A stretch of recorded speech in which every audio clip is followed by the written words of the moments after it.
Boa noite, queridos. Que Deus abençoe a tua vida em mais um culto, em mais um encontro da nossa igreja. Espero que você desfrute desse momento na presença de Deus, que Deus fale ao teu coração.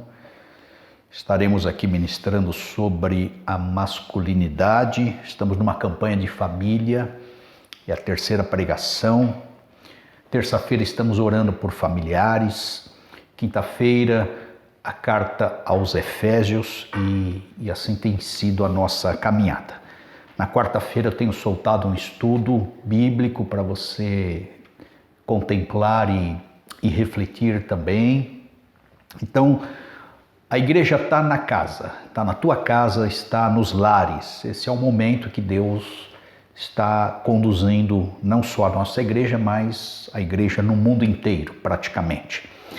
Então, se inscreva aí no nosso canal, dê o seu like, faça o comentário, divulgue esse vídeo também, propague e faça a nossa propaganda. Você é o nosso garoto propaganda, o nosso melhor marketing é você. Marketing do céu na face da terra. Que Deus te abençoe por conta disso.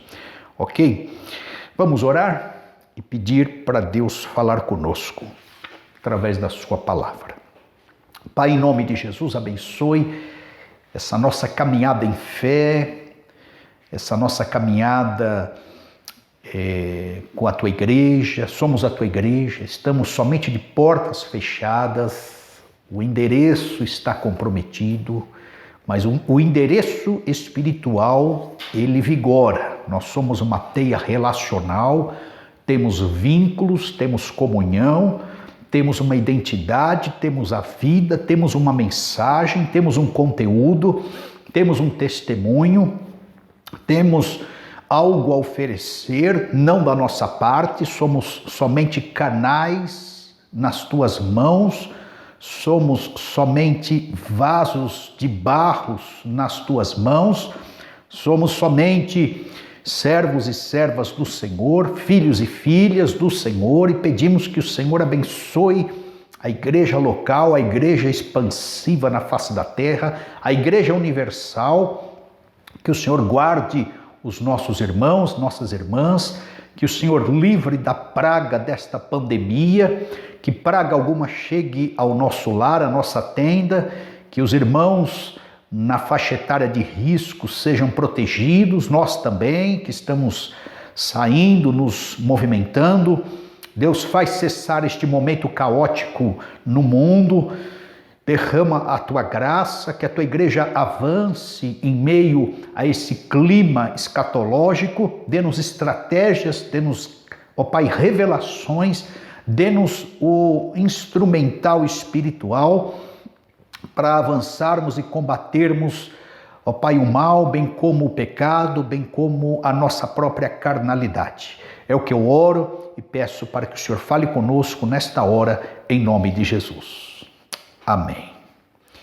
Meu tema é ajustando e celebrando a masculinidade, campanha da família. Então chegou a vez do homem. Semana passada falamos para as irmãs, e estamos tentando falar para todas as faixas etárias. Não vamos conseguir abordar todos os temas, mas já é um passo importante nesse mês na nossa igreja. Mês de maio é o famoso mês da família e a gente procura preservar essa tradição que é boa, é maravilhosa.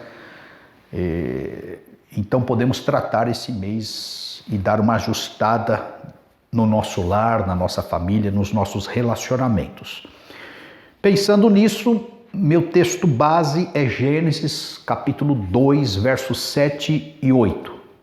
E acompanhe a leitura. O texto diz assim: E formou o Senhor Deus o homem do pó da terra, e soprou em suas narinas o fôlego da vida, e o homem foi feito alma vivente. E plantou o Senhor Deus um jardim no Éden, do lado oriental, e pôs ali o homem que tinha formado.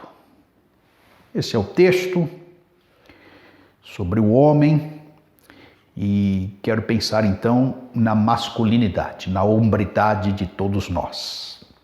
E peço paciência às mulheres, às irmãs, às solteiras, para observar o que acontece com todos nós, homens, e você nos ajudar, cada irmã, cada jovem, ajudar aí o seu parceiro, seu companheiro, seu marido, ok? Então, nós vivemos dias em que parece que é proibido ser homem. Os homens estão se sentindo meio acuados em certos ambientes. A gente percebe a fragmentação do ser humano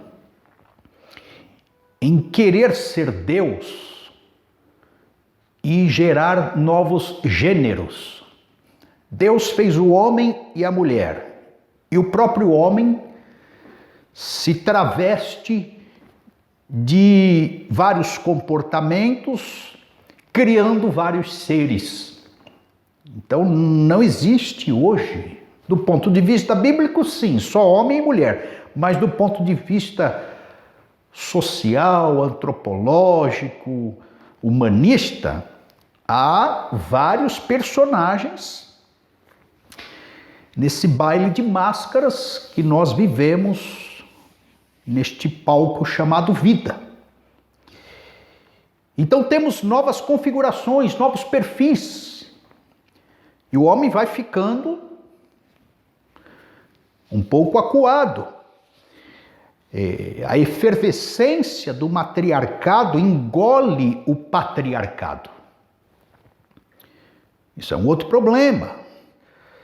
A troca de movimentos de 1950 para cá, a mulher tem saído para trabalhar.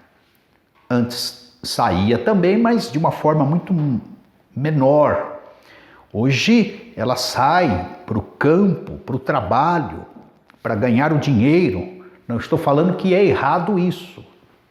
E o homem fez um movimento contrário. Nós temos exemplos próximos de nós, da mulher trabalhando e o homem sendo o doméstico, fazendo os trabalhos dentro de casa. E há acordo nisso. Pegamos exemplos assim. A igualdade de poderes com as revoluções do feminismo, depois da década de 60, a mulher ganha o seu salário, ela passa a mandar. O fato dela estudar mais, dela ser mais dedicada, trabalhar. A mulher arregaçou a manga no sentido do trabalho externo, porque ela saiu e o homem entrou para dentro de casa. Então ela ganhou autoridade, seu espaço e participação no mercado. Com isso, de um tempo para cá, ela ganha o controle também do sexo. Percebam os irmãos que as famílias de antigamente tinham 5, 6, 10, 12 filhos. Hoje é um filho só e nem isso. Às vezes é um cachorrinho, é um pet, é um gato no lugar do filho.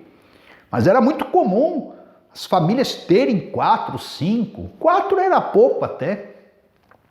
Por causa da tradição antiga de se construir uma família com quantidade de filhos, e isso era comum, principalmente nos interiores. Então a mulher ganha o controle do sexo, ela põe um freio nisso, ela controla a fecundação com os anticoncepcionais, a procriação, ela domina a maternidade, o companheirismo, a ponto dela ser mãe, constituir uma família sem o marido, sem o pai.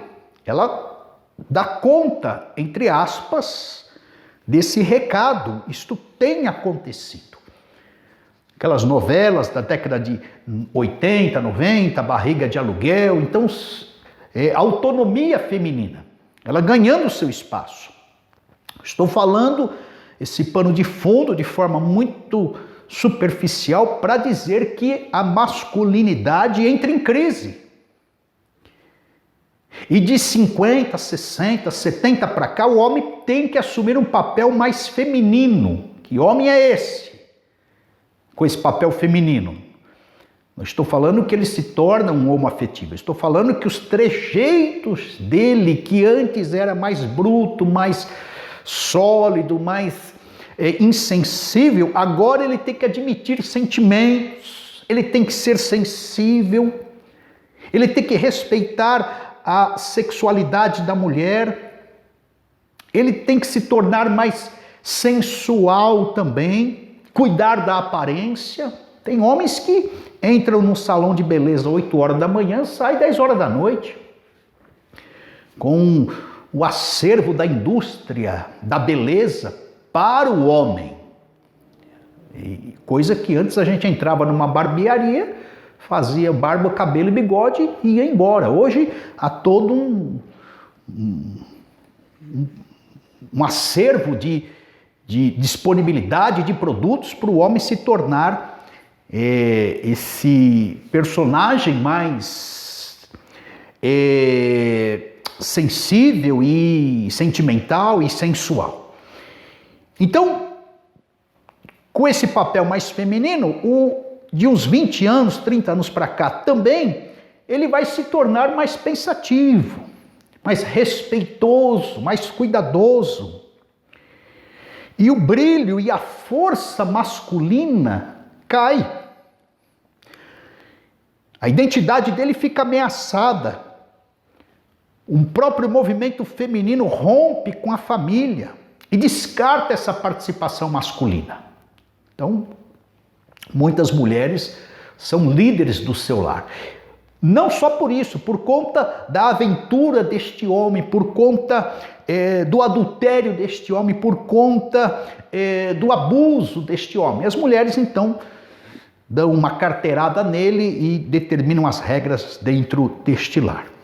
Compromete, conforme eu falei, essa hombridade. O que eu estou falando, não inventei nada, são comentários e estudos feitos na sociedade de 1950 para cá. Então, para falar de homem, eu quero ir lá no berço, na forma, no Gênesis. Por isso que li o texto, Gênesis capítulo 2, versos 7 e 8, da formação do homem. Capítulo 2, há mais detalhes de Deus na formação do homem. No capítulo 1, Deus forma o homem de uma forma mais objetiva. O texto fala, no capítulo 1, verso 27, e criou Deus o homem à sua imagem, a imagem de Deus o criou. Para que a gente, então, resgate a masculinidade e a hombridade, em primeiro lugar, nós precisamos entender o propósito e missão de vida deste homem. E aqui está, em Gênesis 1:27, que acabei de ler, o propósito. E o pontapé inicial é esse. Se queremos ajustar e celebrar a masculinidade, nós temos que ir no propósito masculino e dizer para essa casta de homens que todos nós, fomos e somos criados para a glória de Deus. Nós temos que entender isso, perceber isso e voltar a este propósito. Fomos formados para a glória de Deus, para representar Deus, para a imagem de Deus. Deus nos criou para representá-lo, para nós nos relacionarmos com Ele. Nós somos objetos do amor de Deus, coroa da criação. A primeira formação inteligente, relacional, cognitiva, com poder de decisão, com vontades. Os animais estão abaixo. E nós, homens, somos o reflexo de Deus.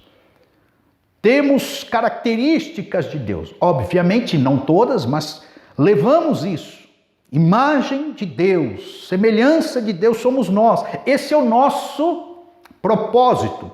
Essa é a nossa missão. Fomos criados para isso. Também o homem foi criado com um propósito. Lá no Gênesis fala, e temos que ir lá para organizar a vida, com o propósito de organizar não somente a vida, mas o caos. Diz o texto ainda no capítulo 1 de Gênesis, que Deus criou, levantou e determinou para o homem que ele sujeitasse e dominasse a terra, sobre os peixes do mar, sobre as aves do céu, sobre todo animal que se movia na terra. Isso é propósito masculino. Deus tem isso conosco. Assim como Deus organizou o caos na terra, nós somos co-criadores com Deus para organizar o caos da terra. Vamos pegar o exemplo do nosso Criador, do nosso Pai Celestial, Deus organizando. Gênesis capítulo 1, verso 3, haja luz e houve luz. Deus está lançando revelação, claridade.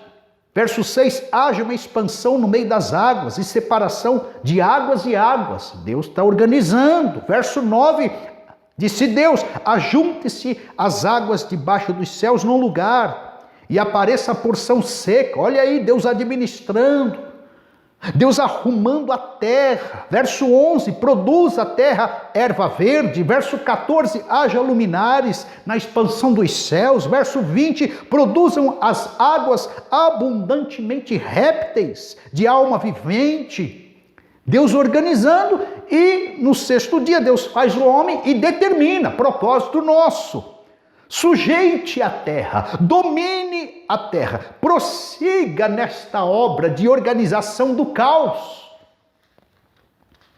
Propósito masculino. Deus quer que a gente, nesse propósito de organização do caos, trabalhe. O trabalho existia antes da queda. Capítulo 2, verso 15, e tomou o Senhor Deus o homem e o pôs no jardim do Éden para lavrar e guardar a terra. O homem não era ocioso antes da queda, no jardim do Éden, não. Missão dele, organizar o caos, arrumar as coisas, criar. Capítulo 2, verso 19, diz ali o texto que Deus fazia com que os animais passassem na frente do homem, para que ele desse nomes, para que ele colocasse referenciais, para que ele determinasse as coisas, para que ele decidisse. Verso 20, Adão pôs os nomes a todo o gado e as aves dos céus e a todo animal no campo. Deus organizando através do homem, Deus sendo expansivo através do homem, a produção. Capítulo 1, verso 28, vamos observar isso. Multiplicai-vos e enchei a terra, frutificai, produza, construa. A construção faz parte da masculinidade. Isso está em nós, é missão nossa. O homem tem isso dentro de si, ele quer deixar um legado, ele quer ter uma marca na terra, ele tem a necessidade de arrumar as coisas. Assim é o homem, assim sou eu, assim é você. Trabalhar, criar, reproduzir, produzir, organizar o caos. Propósito masculino. Um outro propósito é que temos como vocação seguir os mandamentos de Deus. No berço da humanidade, sobre o primeiro homem, estamos analisando as características, o que Deus exigiu dele. Olha só no verso 16, capítulo 2. Ordenou o Senhor Deus ao homem, dizendo, de toda árvore do jardim comerás livremente. Livre-arbítrio. Verso 17, mas da árvore do conhecimento do bem e do mal, dela não comerás. Deus disse ao homem, Deus falou com ele, Deus estabeleceu uma regra, colocou uma liberdade, exigiu uma limitação, restringiu algo. Deus falando, lei de Deus, regra de Deus, norma de Deus. Deus testou o livre-arbítrio. Está aí, na relação do homem com Deus. Essa relação é chamada de espiritualidade.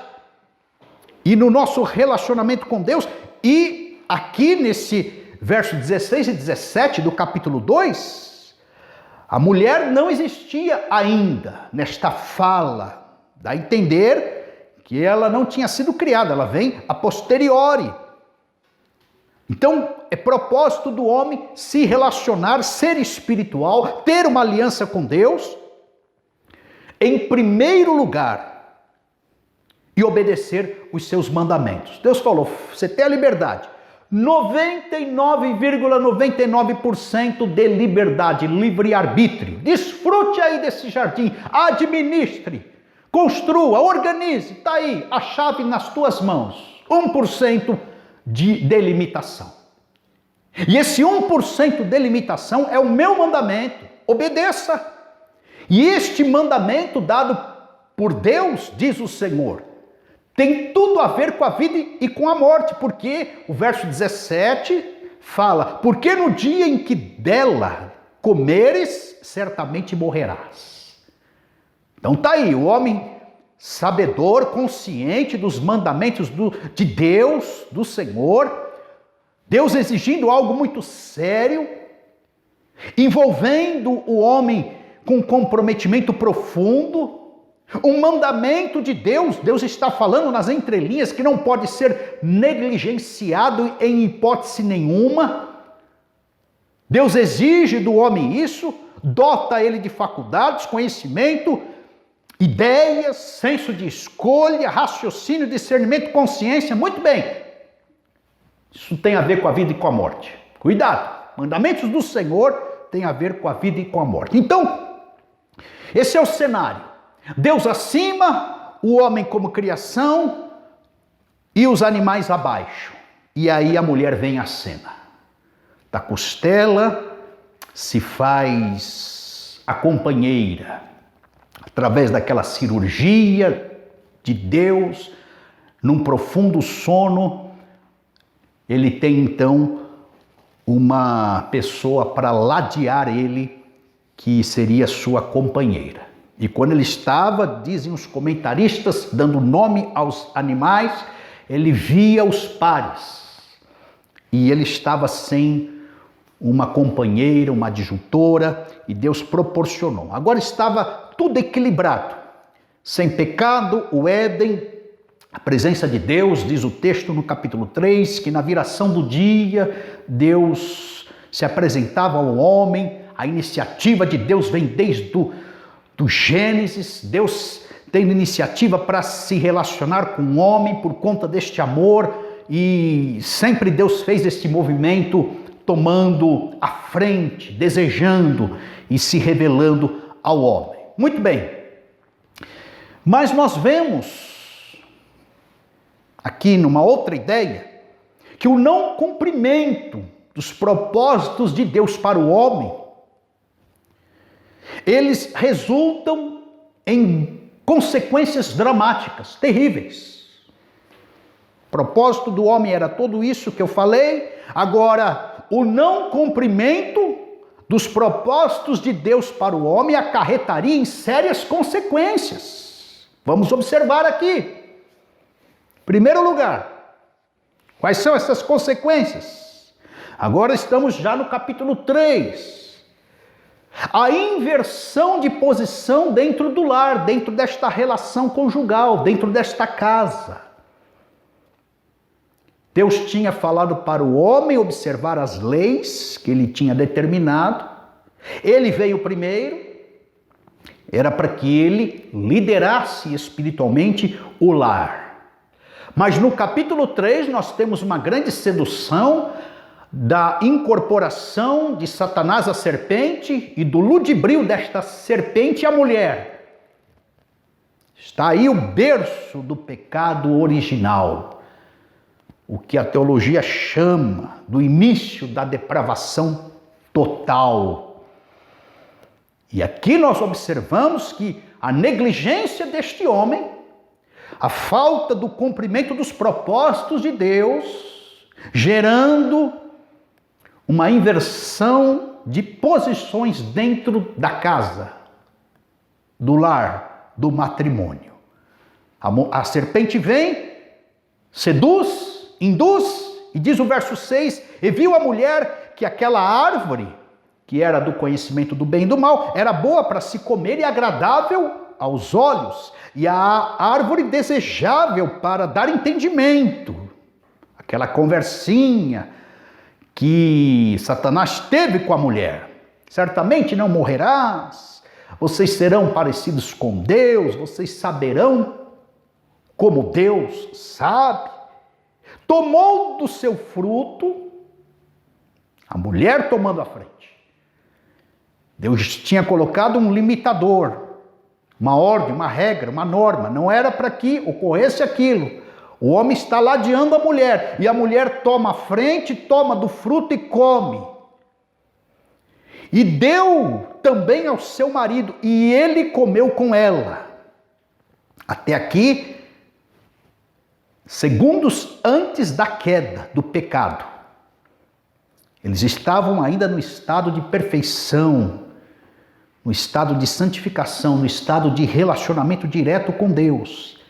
Então a consequência ruim do afrouxamento dos propósitos de Deus por parte deste homem gera isso, inversão de posições dentro do lar.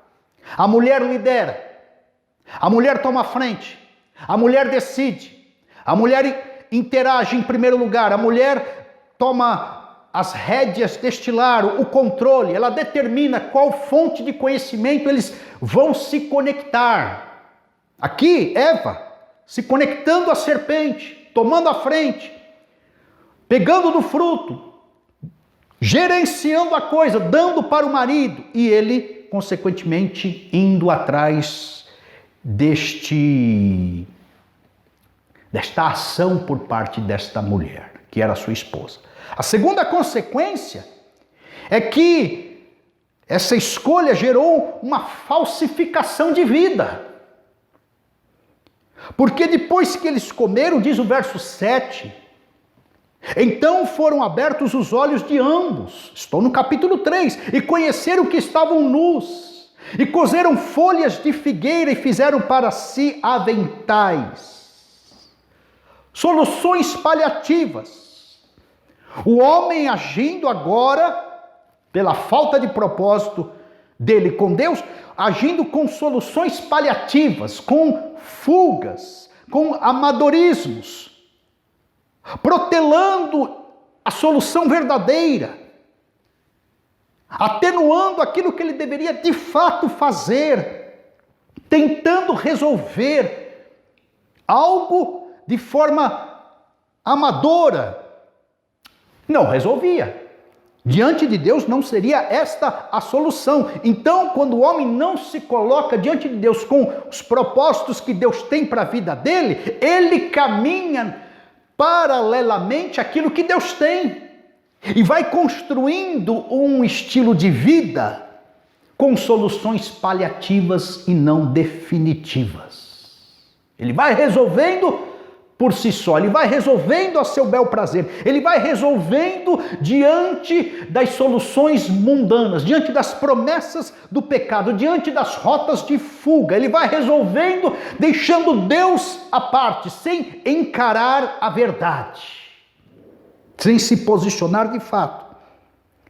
Consequentemente, em terceiro lugar, a espiritualidade fica ameaçada, totalmente comprometida, porque aí, na esteira disso, verso 8, homem e mulher ouviram a voz do Senhor Deus que passeava no jardim pela viração do dia e esconderam-se. Esconderam-se, olha aí. Adão e sua mulher da presença do Senhor Deus entre as árvores do jardim. Mais fuga. mais solução paliativa, mais vida paralela. Não bastava as folhas de figueira que eles tinham como solução, como resolução, agora eles estão se escondendo no meio das árvores. Ao invés de irem para Deus, estão fugindo de Deus. Pecado não dá prazer em Deus, dá prazer no próprio pecado. As pessoas não desejam, não alimentam a vontade de se voltarem para Deus. Pelo contrário, elas alimentam a vontade de fugirem de Deus. É assim, primeiro é folha, depois agora, como não tampa direito, a gente vai e se camufla nas árvores. Se esconde ainda mais. Percebam os irmãos, posição invertida. Uma falsa masculinidade. Espiritualidade comprometida, os efeitos do pecado dentro do lar, o que era intimidade antes da queda, substituído por medo. O que era liberdade foi possuído pela vergonha, é folha em cima de si, agora é esconderijo entre as árvores, a santidade substituída pela culpa, a consciência começa a latejar, a realidade que viviam naquele jardim foi possuída agora pelo medo. É assim, queridos, que o homem não posicionado dentro do seu lar colhe tais consequências. Em quarto lugar, dá-se início às fragmentações que conflitam. Os problemas aumentarão. Sabe por quê? Porque um abismo chama outro abismo. Desconectados com Deus é um efeito cascata. Verso 12, então disse Adão, depois daquele colóquio dos dois explicando para Deus, Adão fala, a mulher que me deste por companheira, ela me deu da árvore e comi. E disse o Senhor Deus à mulher, por que fizeste isto? E disse a mulher, a serpente me enganou e eu comi. Pronto. Instaurado dentro deste lar, desta família, o conflito. As brigas conjugais começam. Tudo desorganizado. Então, o que era antes extensão um do outro, agora cada um por si. A mulher que o Senhor me deu, a serpente que me enganou. Eles começam a se enxergar como o outro. Antes uma só carne, capítulo 2 vai falar isso. Agora a mulher é a causa do problema, ela que me deu. Eu não tomaria por mim mesmo, mas ela que me forçou. Antes ambos andavam nus, agora com folhas e entre as árvores. O texto diz no capítulo 1, verso 31, que tudo que Deus tinha feito no Éden era bom. E depois encerra com muito bom. Era muito bom aquele clima, queridos. Um clima sem pecado, um clima sem o desconforto dos atritos, um clima sem fragmentações, um clima sem acusações, sem transferências de culpa. Agora, queridos, com brigas e discussões. Opa, esse lar, essa casa, esse estilo de vida, essa vida em si não é boa, não é tão bom assim. Brigas e discussões. Esquecer de Deus, queridos, deflagra ressentimentos com a esposa, aumentam as mágoas, conflitos, iras, raivas, a ponto de Deus, no verso 16, dizer à mulher, multiplicarei grandemente a tua dor, na tua conceição, com dor dará a luz a filhos, o teu desejo, olha aí, a hierarquia sendo estabelecida, o teu desejo será para o teu marido, ele te dominará. E Deus chega para o homem e fala, porquanto deste ouvidos à voz da tua mulher, maldita é a terra, verso 17, por causa de ti, com dor comerás dela todos os dias da tua vida. Tá aí, queridos. Antes era perfeito, agora os resultados deste pecado. Porque o homem não cumpriu o propósito de Deus para a vida dele. A vida sem Deus revela para o homem que ele é um fracasso. E quando isto acontece, os homens se sentem impulsionados ao suicídio. Quando ele percebe que ele é um fracasso, eles se sentem impulsionados ainda mais aos pecados. Em vez de se voltarem para Deus, não, eles fazem o caminho inverso, à imoralidade, aos prazeres. Diz Larry Crabb, psicólogo americano, pastor, entra no homem, quando ele não cumpre os propósitos de Deus, sentimento de inadequação, consequências do afastamento do propósito de Deus, tendências à autopiedade, sensações de descontentamento, ele não fica bem com a vida dele, insegurança. O homem perde a sua virilidade, a sua potência, o seu comando, a sua força, o seu brio, a sua dignidade. Ele passa a viver numa falsificação masculina, em superficialidades. Ele trabalha o mundo paralelo, se escondendo com folhas debaixo de árvores. Muitas são as rotas que o mundo proporciona. Esse homem perde a sua hombridade. E para reagir a isso, reage com agressividades, muitas vezes com imoralidades, mergulha ainda mais no pecado, além de ter a grande tendência de exigir dos outros aquilo que é responsabilidade dele. Ele transfere a conta para o outro, como Adão transferiu a mulher que o Senhor me deu. Ele não assumiu para si. Tem gente aí que está pondo a conta nas costas da mulher, ao invés de assumir que ele é responsável pelo seu lar, pelas consequências, por aquilo que plantou. Então, eu quero dizer que são batalhas desnecessárias que o homem se mete e que enfia os filhos também.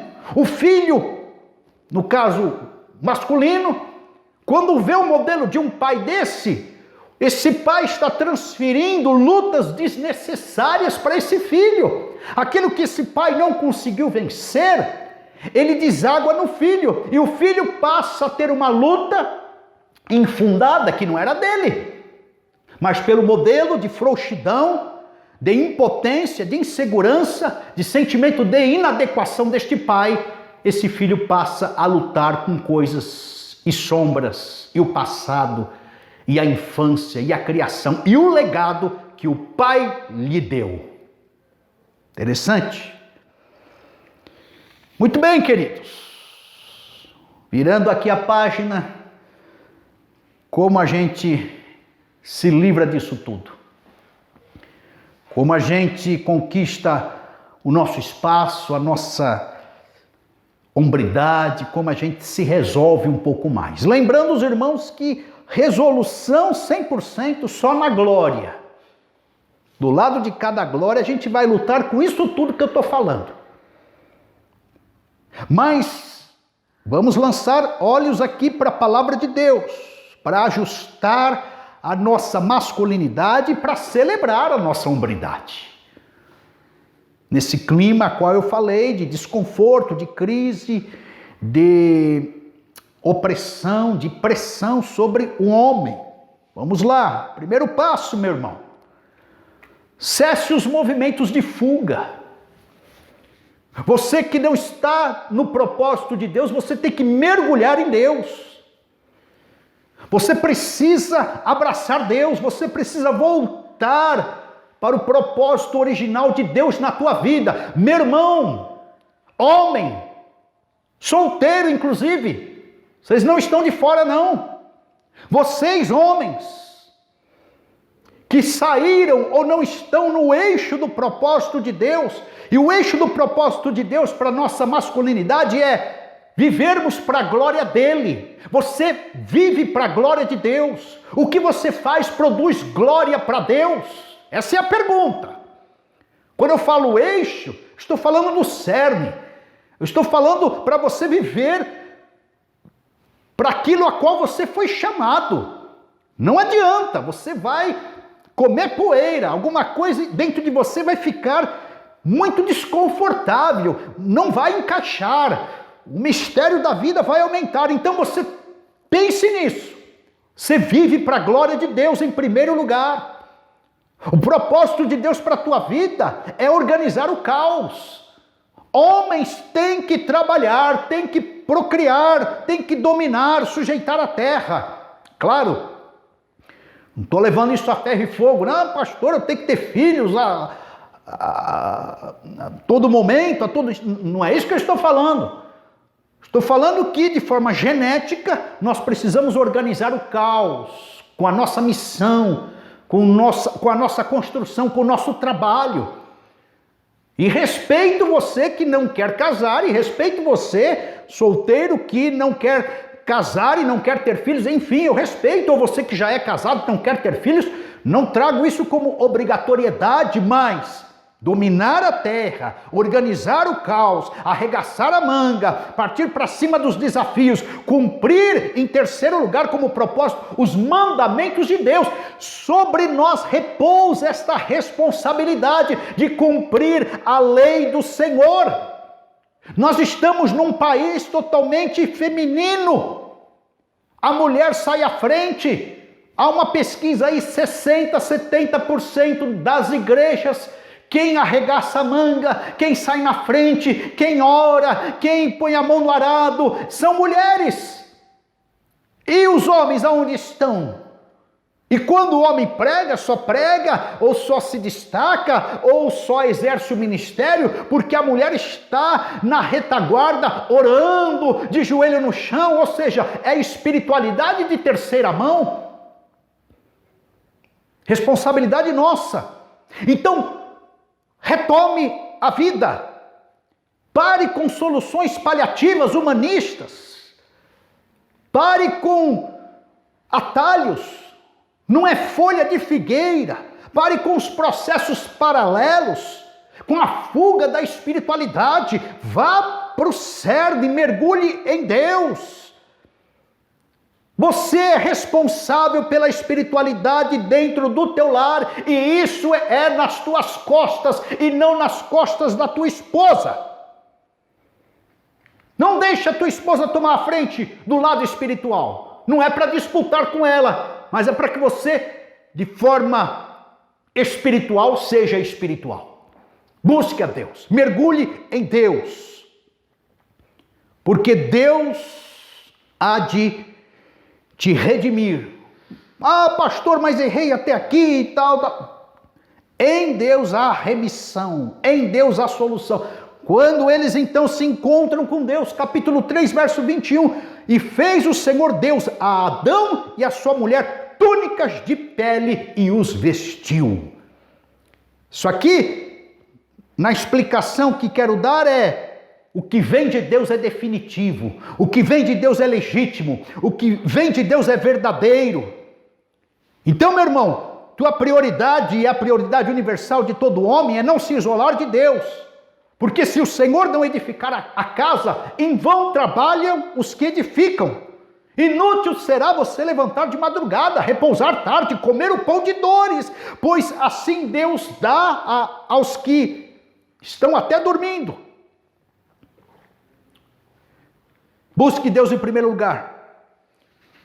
Tua missão é cara a cara com Deus, estar na frente de Deus, ter esse encontro secreto com o Senhor, afirmar a tua masculinidade nesse encontro e se entregar incondicionalmente. E Deus te dirá e comunicará a você que você, mesmo com falhas genéticas, edêmicas, você conseguirá tocar frente à tua vida. O medo será deixado de lado.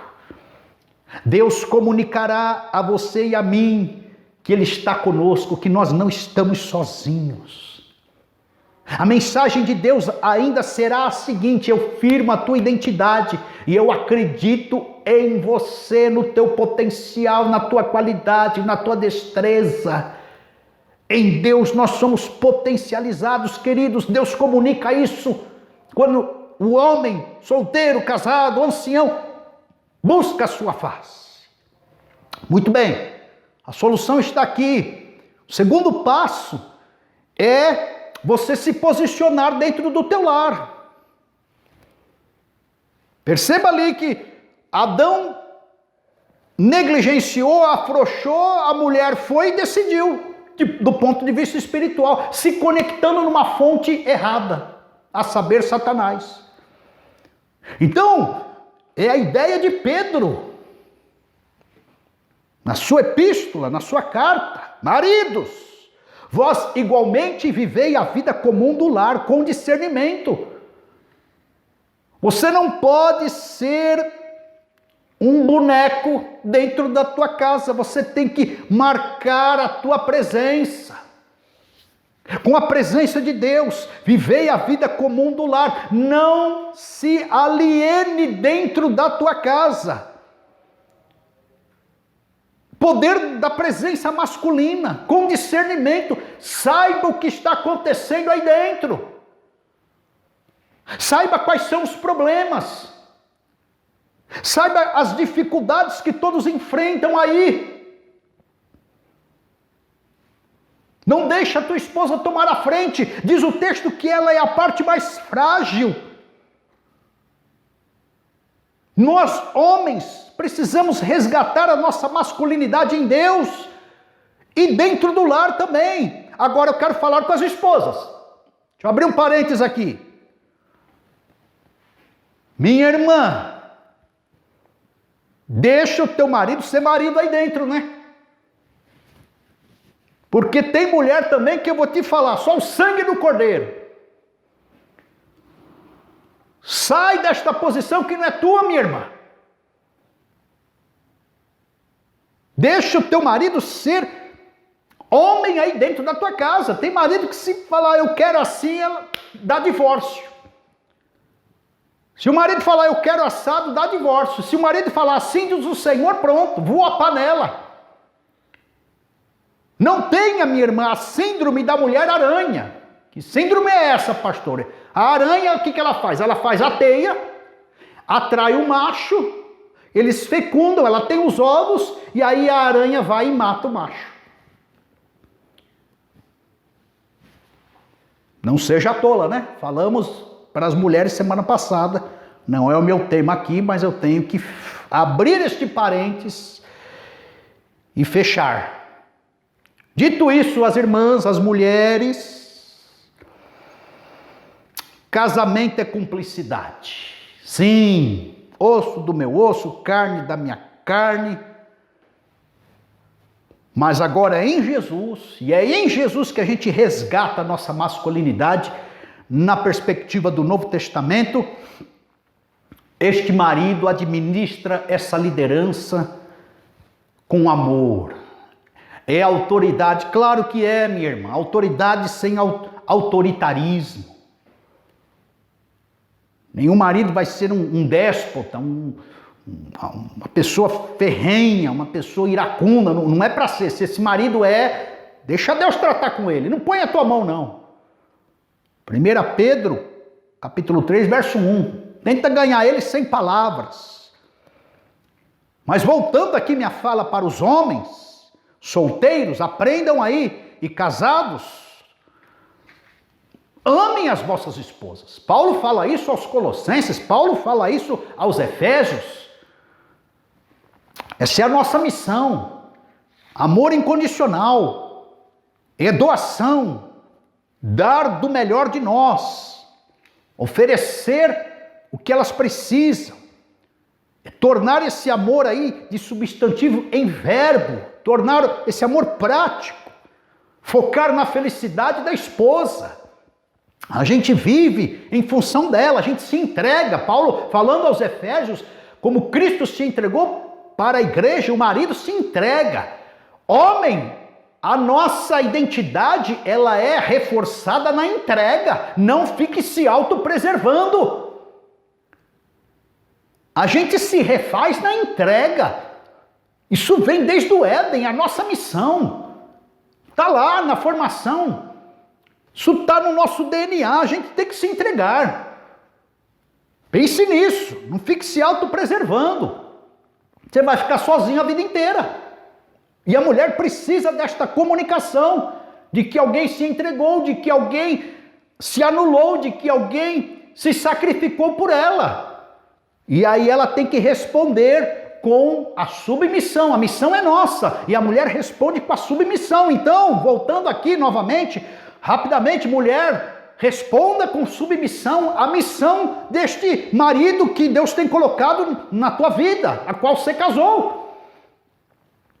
Missão masculina e resposta feminina. Esse é o segundo passo. Posicionamento dentro do lar. Poder da presença masculina dentro deste lar. Abraçarmos a nossa responsabilidade. E, infelizmente, maridos no solo brasileiro deixam os lares para irem para o boteco. Isso é uma realidade. Isso é uma maldição. Por isso que a mulher fica forte, claro. Ela não vai para o boteco, ela não se envolve com vícios, ela mantém o testemunho, ela trabalha. E aí está o diagnóstico da nação, lares fragmentados e um exército de jovens não querendo casar, porque vem esses modelos. Família falida, casamentos falidos. Afrouxou os casamentos, as famílias, ruiu, está ruindo. E essa nova geração sendo levantada numa libertinagem sexual e numa confusão identitária terrível. Então, que a igreja coloque as coisas minimamente no eixo. Terceiro passo, proclamar a lei do Senhor. Meu irmão, você precisa entender de Bíblia. Ah, esse negócio de Bíblia é para o pastor Sérgio, vírgula. Mas dentro do teu lar você é o pastor aí. Não pode arrebentar só nas nossas costas. Pastoreie a tua esposa, ore por ela. Pastoreie os teus filhos, abençoe eles. A ordem era em cima do homem. Olha, você come de tudo, menos dessa árvore aqui. E depois a mulher vai e toma a frente da lei do Senhor. Então você tem o ministério de propagar, de falar, de profetizar, de anunciar. Não se cale, meu irmão. O silêncio de Adão gerou o caos espiritual no mundo. O silêncio da parte do homem, essa omissão da lei do Senhor é nocivo. É prejudicial, gera problemas, enfermidades no casamento, na família, nos relacionamentos. Então o silêncio do homem, pela falta de conhecimento que ele tem da lei do Senhor, essa omissão no seu papel em não determinar as regras, as normas espirituais, os limites, é o retorno para o caos. É o retorno para a desordem, para as trevas, para o pecado. Lembram de Oséias capítulo 4, verso 6? O meu povo está sendo destruído. Falta conhecimento, porque tu, sacerdote, está rejeitando o conhecimento. Você é sacerdote dentro da tua casa. Abra a Bíblia aí dentro, tenha momentos com Deus. Onde estão os homens, os jovens, solteiros? Que eu fiz uma proclamação, uma conclamação para todos nós entrarmos numa corrente de oração 24 horas por dia. Aonde estão os jovens, os moços, as moças, os homens casados? Em dobrarem os joelhos no momento difícil. Comando está sendo dado. Direção de Deus, do Espírito Santo.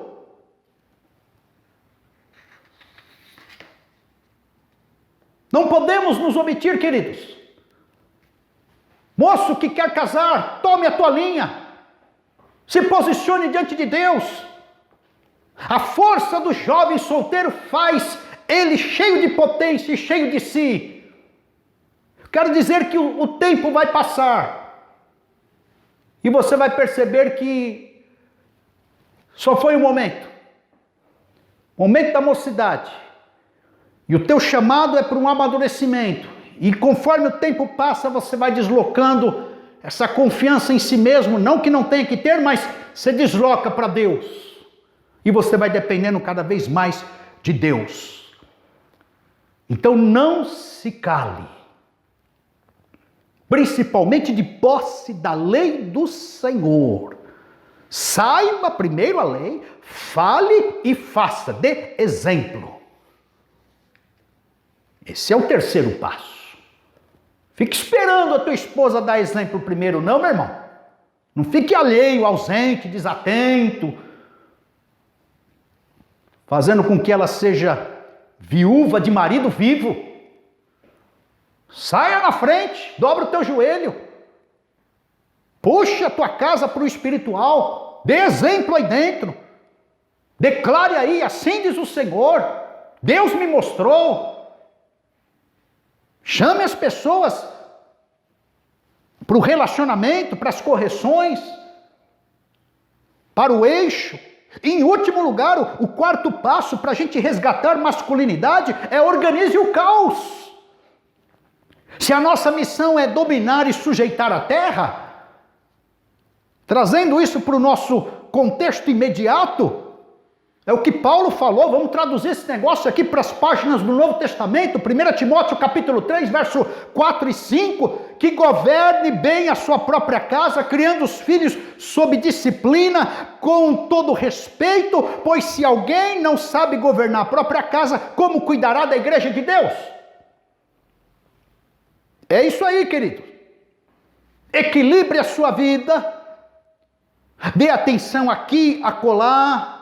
Seja moderado, você vai organizando o caos. Seja moderado. Se você economizar demais, você vai se tornar um avarento. Se você descansar demais, você se torna um preguiçoso. Se você visitar as pessoas demais, você se torna um inconveniente. Se você for muito afeito ao lazer, você se torna uma pessoa infantilizada, irresponsável. Então equilibre a vida, seja moderado, siga as prioridades que Deus tem colocado nas páginas da Bíblia. Qual é a prioridade? É Deus, é esposa, é filho, é trabalho, é igreja, é ministério. Desenvolva bons hábitos. Se você sabe que a tua esposa não gosta daquilo, pare com aquilo. Se você sabe que aquilo gera competitividade entre os filhos, pare com aquilo. Seja um abençoador do ambiente. Novos hábitos, novos comportamentos. Analise a tua vida, organize o caos dentro da tua casa, dentro da tua profissão, dentro do ministério, dentro desta igreja aqui. Faça os ajustes cabíveis. Se autoanalise. Submeta-se às opiniões dos outros. Pergunte, tenha coragem para perguntar para tua esposa: você gosta de mim? Assim, o que eu preciso mudar?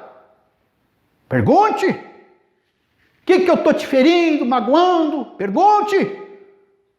Organize o teu casamento. Não estou falando de organizar a tua gavetinha, o teu guarda-roupa, não. Eu estou falando de organizar o teu coração, organizar aquilo que Deus tem por dentro, organizar as palavras, organizar a estrutura, a hierarquia dentro da tua casa e por onde você passar. Domine, sujeite a terra. Propósito nosso de Deus. Encare novos desafios.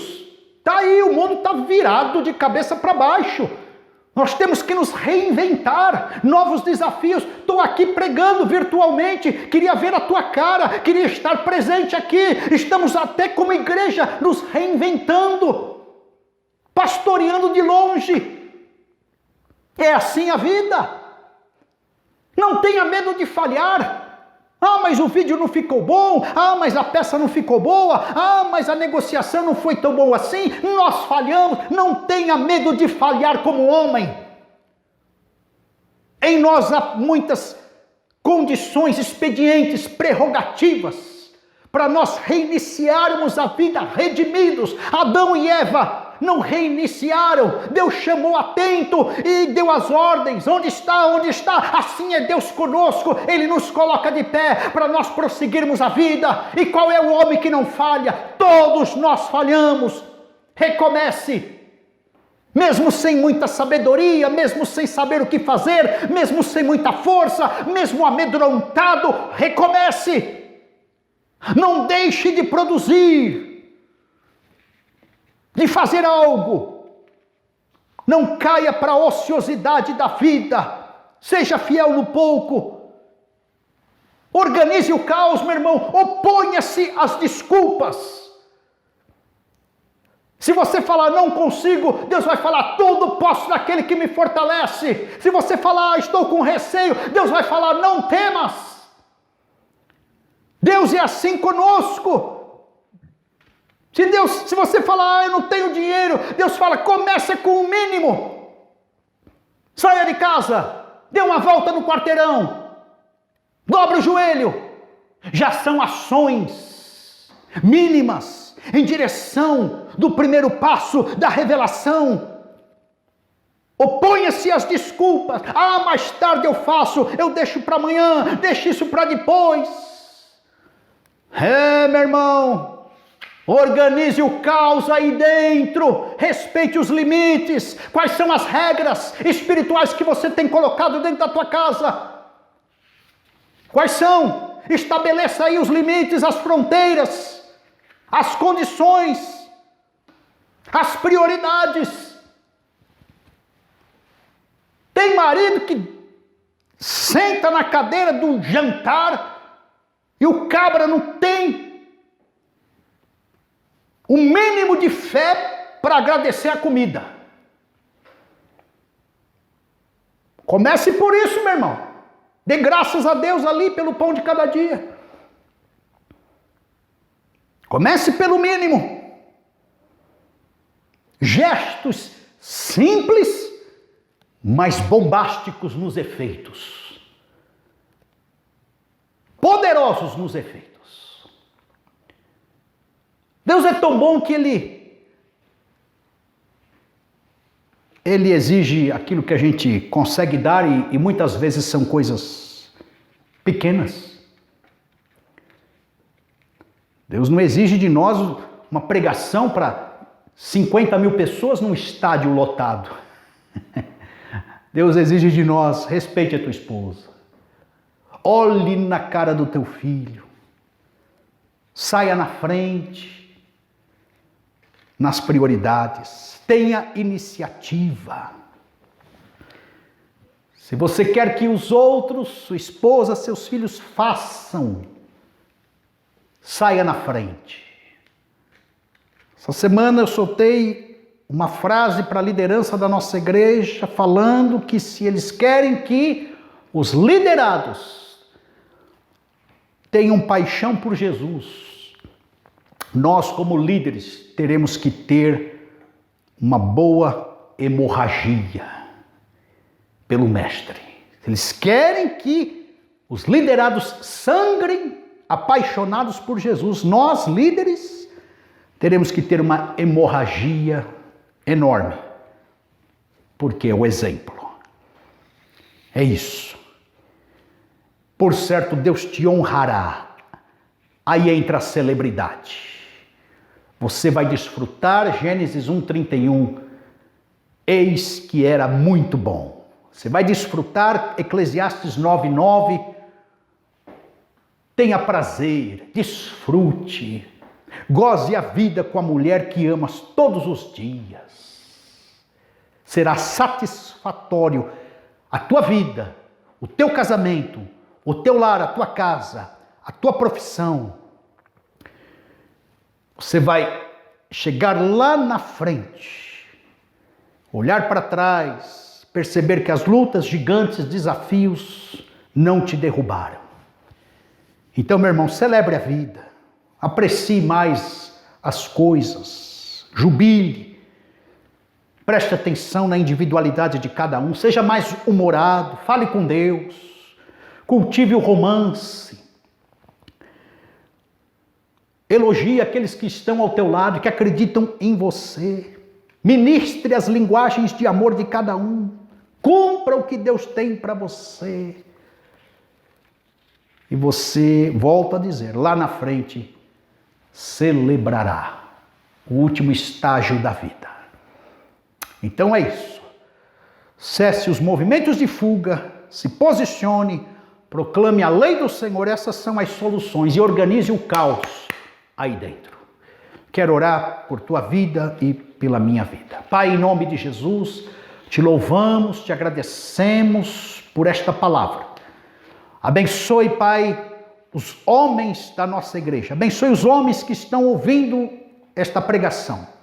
Abençoe, sustente, nos ajude. O desafio é grande. Organizar o caos, organizar a terra, organizar o lar, organizar, ó Pai, a indústria, o comércio, o ambiente de trabalho, organizar a igreja, organizar a sociedade. O desafio é grande, mas o Senhor está conosco. Nos ajude, Pai, em nome de Jesus. Porque de posse da lei do Senhor nós avançaremos e o Senhor estará autenticando, ó Pai, as nossas atitudes, comportamentos. O Senhor carimbará a tua vitória. A chancela do reino dos céus virá, autenticando, Senhor, a nossa vida, por onde passarmos. Abençoe estes jovens que são solteiros, os noivos. Abençoe, Pai, a nossa igreja, as famílias da nossa igreja, os casamentos. Abençoe, Senhor, esta esposa. Abençoe, Senhor, este casamento, ó Pai, de curta duração, Senhor, de poucos meses, este casamento, Senhor, de meia idade, este casamento, Senhor, maduro. Abençoe, Pai, em nome de Jesus, que todos nós celebremos a vida, que todos nós avancemos. Fortaleça a nossa hombridade, fortaleça a nossa masculinidade. Abençoe-nos na nossa conjugalidade, para a glória e honra do teu nome, Pai. É o que eu oro, ó Pai, sobre a minha vida, a vida dos meus irmãos, em nome de Jesus. Que o amor de Deus, a graça do nosso Senhor e Salvador Jesus Cristo, e o consolo do Espírito Santo, a capacitação do Espírito, o convencimento do Espírito, a destreza do Espírito seja com todos nós, em nome de Jesus. Que Deus te abençoe, meu irmão, minha irmã. Uma boa semana, em nome de Jesus.